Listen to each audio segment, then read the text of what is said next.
If you'd like to ask a question, please use the wave function.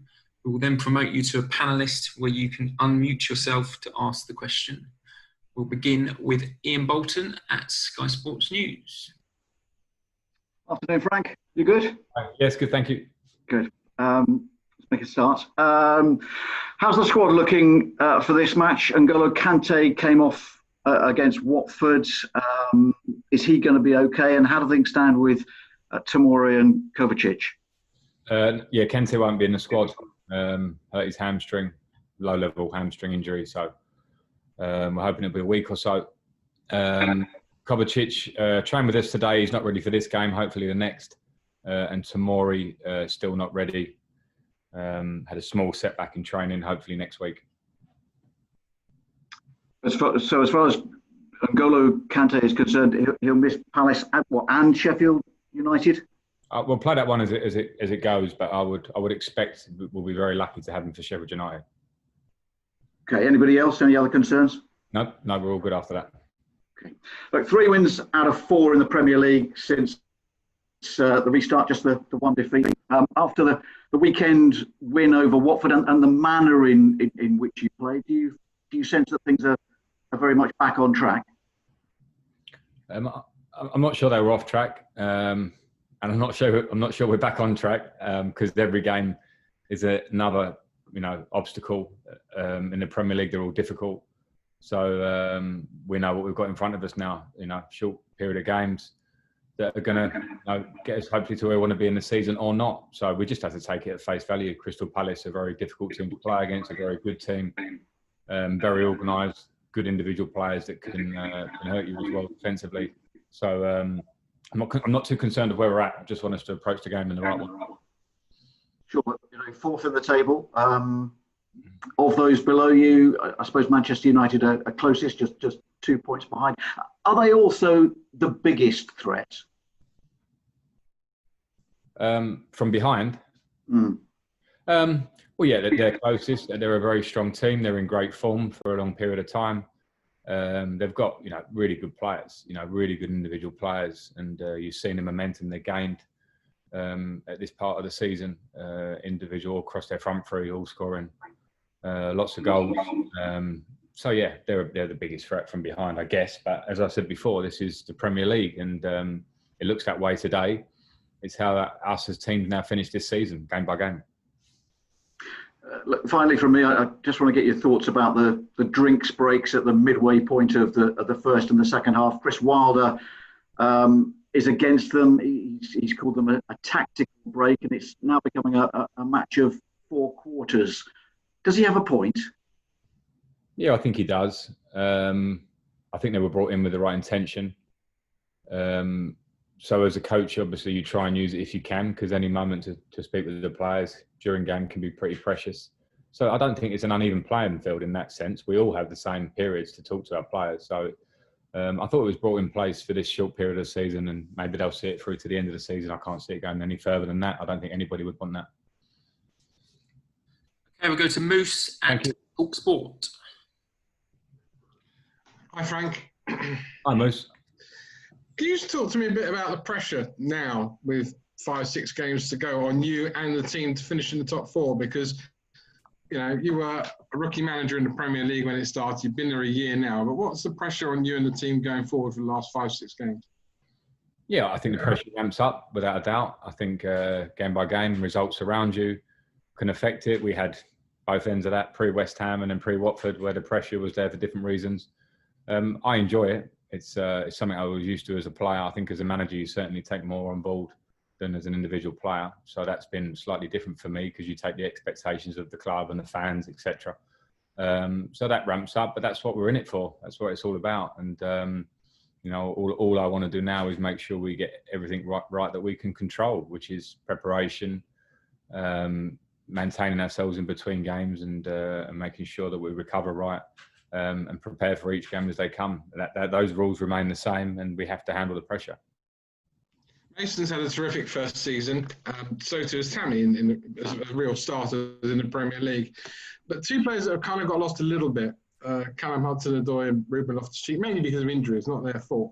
But going forward, because you've got such exciting players like Ziyech and Werner coming in, how much is the last 5-6 games important for them to play as much as possible, but also to show you and everybody else that they're worth the hype we had beforehand for them?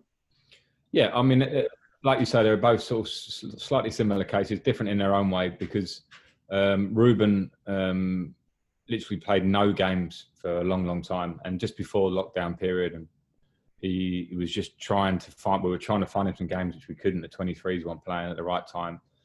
So for Ruben, I think this little period has been great for him to get fit. He is pretty fit, but the reality is,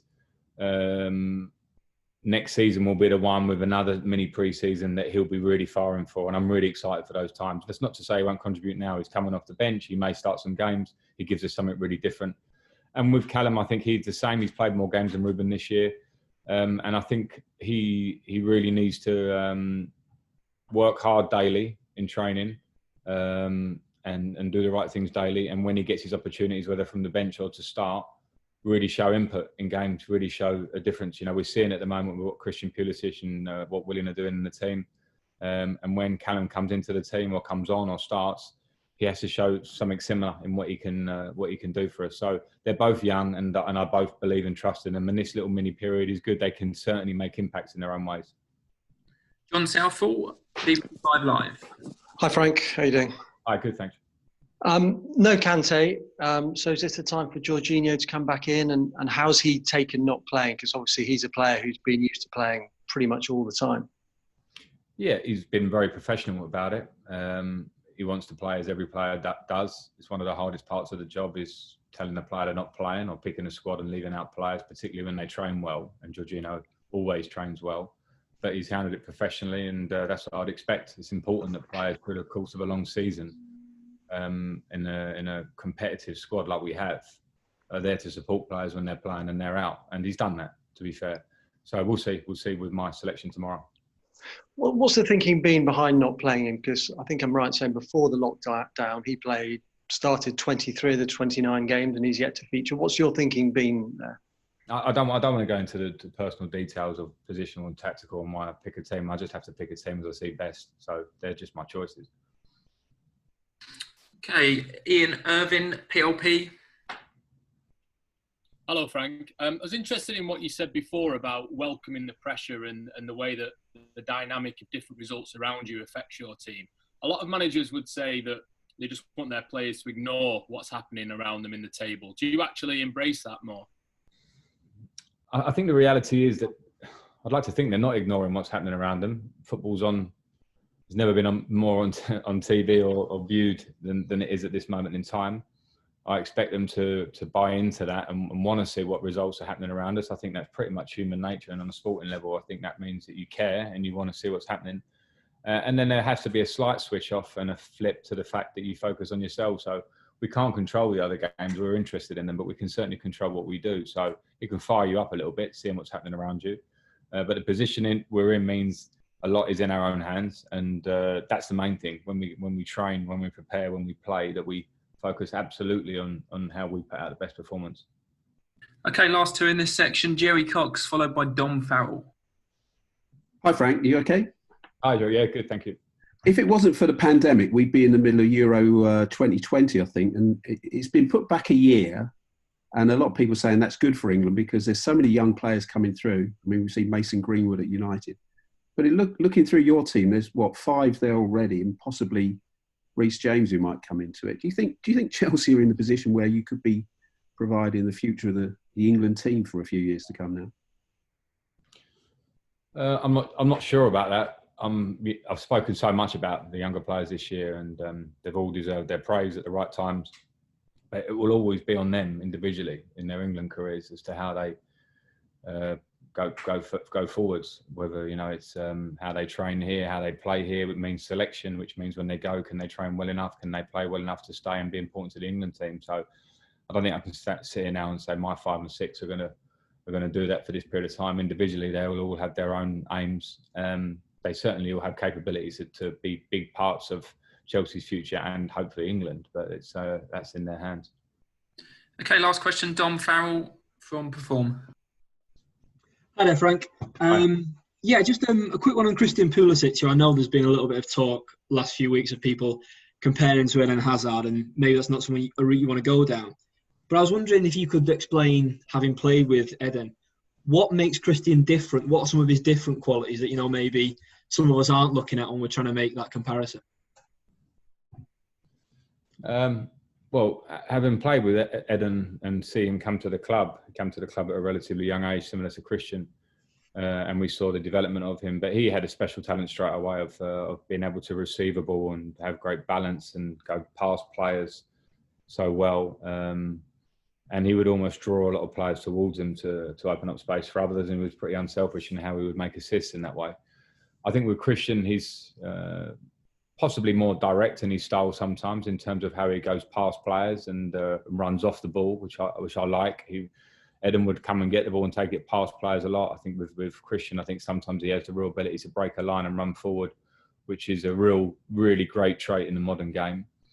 In terms of the comparison, is why I stayed away from it a bit the other night, is because Eden has been here and done it and did it to an incredible level, and Christian has it in his hands to go and make a real impact over a real period of time. And the thing I'm so happy with now is that when we are playing teams and the games are tough and you have to find it hard to break teams down, he's taking responsibility to change it in moments he has by using his ability to turn quickly and go past people. It's been great to see, and I keep saying there's a lot of development to come with Christian. I'm very happy with him.